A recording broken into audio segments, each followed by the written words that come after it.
Hello friends, मैं आप लोग के लिए बहुत ही अच्छी दो स्टोरीज लाई हूँ जो कि मैं आज के दिन आपको ये दो स्टोरीज पढ़ के सुनाऊंगी।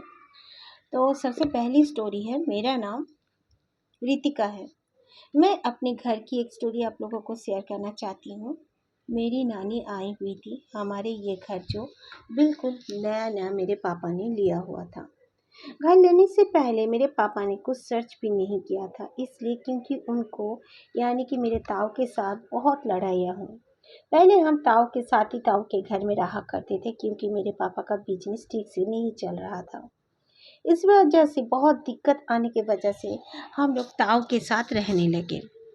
उसके बाद धीरे धीरे हमारी जो परिस्थिति थी ठीक होने लगी। तो ताऊ ने अचानक एक दिन कहा कि ये घर अब तुम लोग को छोड़ना पड़ेगा, मैं दूसरे को किराए पे दूंगा। लेकिन एक बात है, ताऊ का जब प्रॉब्लम हुआ था तब मेरे पापा ने ताऊ को पूरे 5 लाख रुपए दिए थे, लेकिन ताऊ से कभी भी नहीं मांगा। तब मेरे पापा ने कहा ठीक है, मैं छोड़ दूंगा, मेरे 5 लाख मुझे दे दे। उस पे ताऊ बहुत भड़क गए और बोलने लगे, इतना दिन मेरे घर में तू किराए पे बिना किराए दे के है, और फिर आज अचानक मेरा पैसा तू क्यों मांग रहा है? सॉरी, मेरा पैसा नहीं, अपना पैसा क्यों मांग रहा है? तो मेरे पापा ने कहा, फिर तू मुझे जाने के लिए बोल रहा है? मैं अभी मुफ्त में नहीं हूँ। अभी 5 लाख अगर मैं और कहीं रख देता तो मैं ज़रूर से ज़रूर उसमें मतलब बोनस पाता, यानी कि उसमें सूद वूद पाते हो। इसलिए वो भी भड़क गए। दोनों के इस लड़ाई से मेरी मम्मी और मेरे ताई बहुत ही दुखी हो रहे थे। फिर धीरे धीरे लड़ाइयाँ बढ़ती गई और मेरे ताऊ ने कहा ठीक है, मैं तेरे 5 लाख आज ही तेरे मुंह पे फेंकता हूँ। और मेरे पापा को मेरे ताऊ ने पूरे पैसे दे दिए।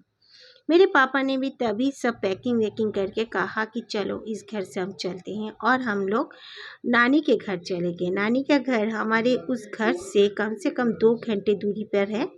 हम लोगों ने सारे सामान बांधे। मेरे पापा का एक दोस्त था, उसके टेरेस में हमारे सामान वगैरह जो भी थे रखा और नानी के घर चले गए। नाना जी ने भी हमें कुछ मदद किया और हमने एक घर खरीद लिया। लेकिन वो घर इतनी जल्दबाजी में खरीदी गई कि क्या कहूँ। खैर, सब कोई हम लोग घर में आए थे, बिल्कुल सेट ट्यूट अच्छे से हो गए। 3 दिन के बाद की बात मैं कर रही हूँ। मेरी नानी को नींद नहीं आ रही थी। मेरे पास ही मेरी नानी सोई थी, मैं सो चुकी थी। नानी मुझे बहुत अच्छी अच्छी कहानी वगैरह सुनाई। मैं तब 13 साल की हुआ करती थी। मेरी नानी बाहर गई और बाहर जाके अचानक से नानी चीख कर बेहोश हो गई। मेरे सबको आवाज़ गई, लेकिन मैं खैर नहीं सुन पाई थी, मैं सो रही थी। फिर नानी को जब अंदर लाए तब मैं जाग गई सबके आवाज़ से।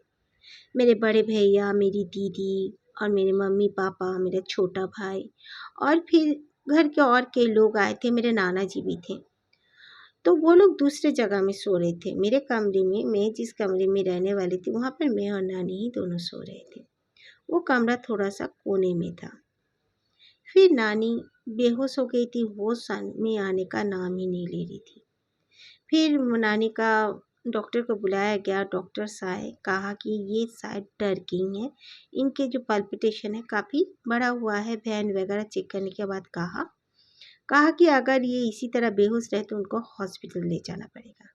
गॉड ब्लेस, वो होश में आ गई। होश में आने के बाद उन्होंने कहा कि वो जब बाहर जाकर उनको नींद नहीं आ रही थी, उनको बेचैनी सी फील हो रही थी।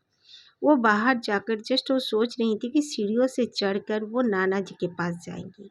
नाना जी ऊपर छत में सो रहे थे। तो वो ऐसी सोच ही रही थी कि देखी कि उस सीढ़ी में 2 छोटे छोटे बच्चे बैठे हुए हैं।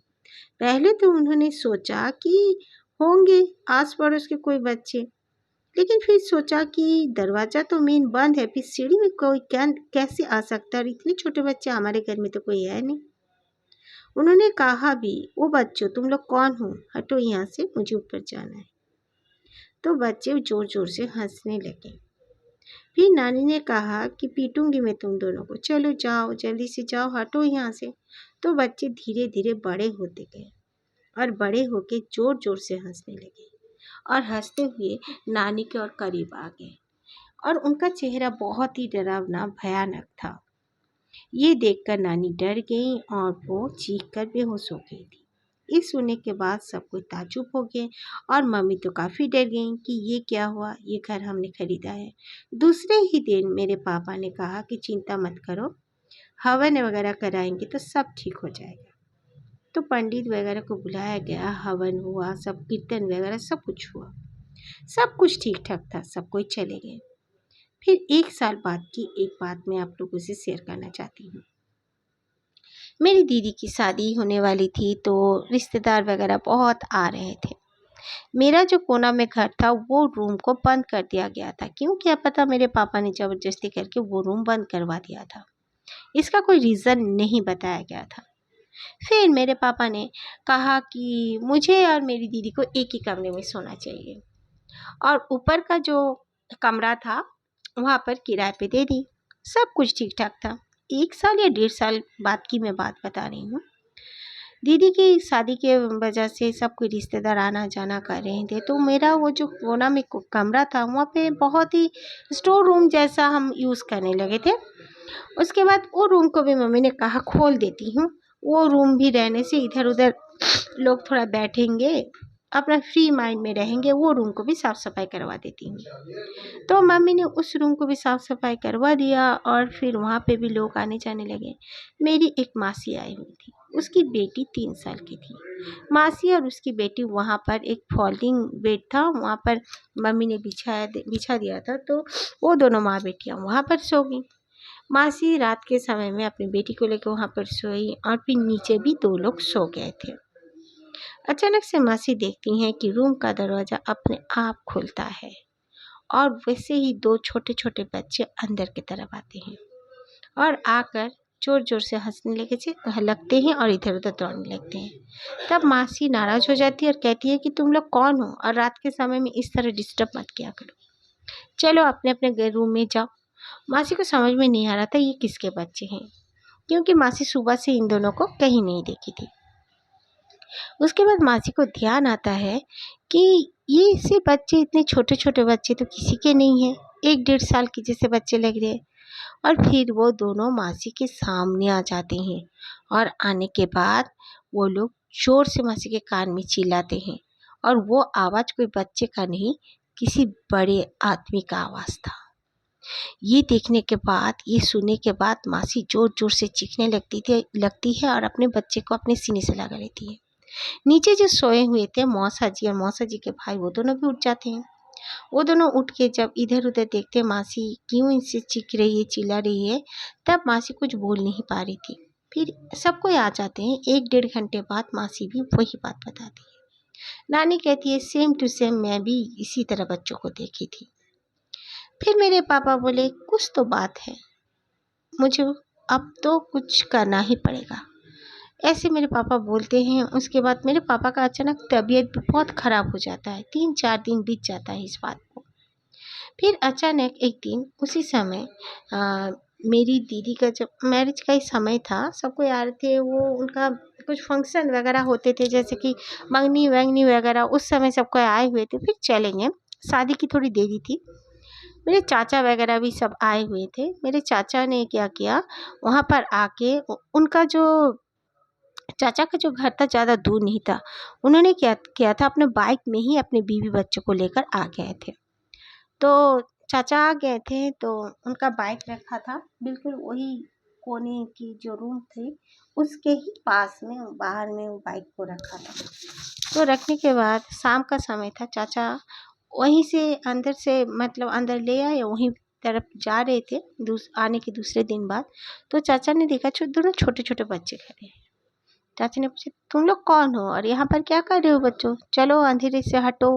और ताज्जुब की बात थी, वहाँ पर जितना भी लाइट लगा लो वो अंधेरा ही प्लेस लगता था। हाँ, ऐसे होता है। तो काफ़ी डरावना लगता था वो। शाम के समय हो जाने के बाद वो प्लेस, वो थोड़ा दूसरे रूम जितने भी रूम थे उनसे थोड़ा सा हट के भी रूम था, वो बिल्कुल जैसे अकेला रूम हो। तो मेरे पापा ने, चाचा ने उन्हें कहा कि बच्चों तुम लोग यहाँ पर कौन हो और यहाँ पर क्यों खड़े हो। और हमारी जो ऊपर जाने की सीढ़ियाँ थी ना, वो भी उसी रूम से ही होकर जाती थी घूम के। तो वो बच्चे दोनों हंसने लगे और हंस के उनकी साइज फिर से बढ़ने लगी और उनकी आवाज़ भी, हंसने की आवाज़ भी चेंज होने लगी। चाचा दौड़ते हुए हमारे पास आ गए और अचानक से लाइट ऑफ हो गई। चाचा जोर जोर से चीखने लगे। सबने जल्दी से चाचा को पकड़ा और कहा, क्या बात है? तब करीब करीब 7:30 8 ही बज रहे थे, ठंड का मौसम था। तो चाचा ने जल्दी से कह दिया कि ऐसे ऐसे 2 बच्चों को मैंने देखा है। पापा ने फिर सुना। पापा ने कहा, नहीं, अब हद हो गई, रुको, मैं देखता हूँ। फिर मेरे पापा ने क्या किया, चाचा के साथ गए। चाचा ने कहा, हमारे गांव में बहुत अच्छे एक हैं, कोई बड़े बाबा जी हैं, चलो उनके पास। वो बड़े बाबा जी से मिलने चले गए मेरे पापा। उसके बाद उन बड़े बाबा जी को सब कुछ कहा तो बड़े बाबा जी ने कहा, तुम लोग तुरंत एक काम करो, तुरंत अभी यहीं बैठे रहो। अगर कोई हो सके तुम्हारे घर का जो आंगन का मिट्टी होगा ना, सीमेंट है? तो बोले, हाँ साइड में है मिट्टी, बोलो उससे लेकर आओ। तो तुरंत वो लोग मिट्टी लेकर गए, मेरे बड़े भाई और फिर मेरे चाचा का जो बेटा था वो भी काफ़ी बड़ा ही था। वो लोग दोनों जाके लेके चले गए। जाने के बाद उन्होंने दिखाया तो वो बाबा जी ने कहा, ओ माय गॉड, यहाँ पर 2 बच्चों को मार के काट दिया गया था।